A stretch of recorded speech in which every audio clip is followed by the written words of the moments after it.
this weekend. Brian, you want to get into the important fantasy related news? Yeah. So, there's actually been several injuries, a few updates. Chicharito looks like he's going to be out 2 to 5 weeks. So, Joveljic continues to be a watch for me. Very likely, I think if not this week, probably going to be in one of my lineups coming up.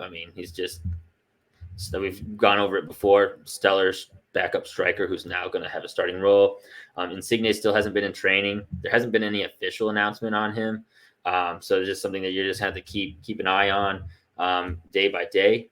Hopefully everyone out there keeps a better eye on him than I did on Hani Mukhtar this past week. So definitely keep an eye on that. Victor Vasquez, for what I've seen so far, looks like a likely replacement for him. So maybe a flyer pick there. Taxi Fuentes has been reported out 4 to 6 weeks, it looks like.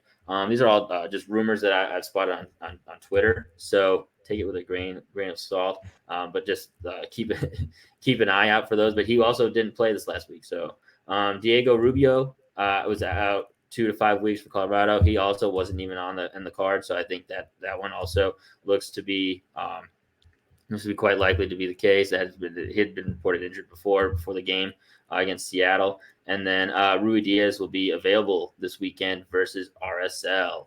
So that one actually intrigues me a little bit because Eibar had such a good first week. So we'll see how. And he's cheaper. I'm not sure exactly Rui Diaz's price point on him, but I know Eibar is 7. So if you're looking for a cheap striker, that's, you'll have to wait until that lineup comes out. But Eibar is going to be a lot cheaper than Rui Diaz is going to be. Yeah, and I remember hearing this on when Schmetzer was interviewed on Extra Time.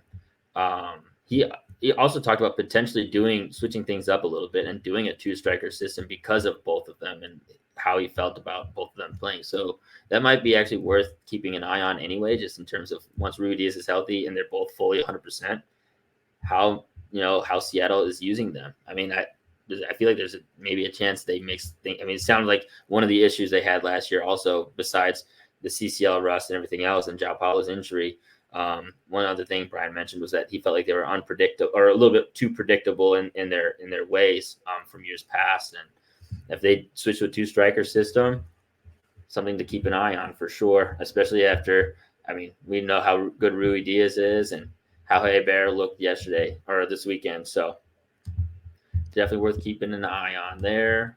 All right. Yep. That's all. That's pretty much the main news. Yeah. And one more thing on Seattle, they put the ball into the box from the wide areas more than just about every other team in the league.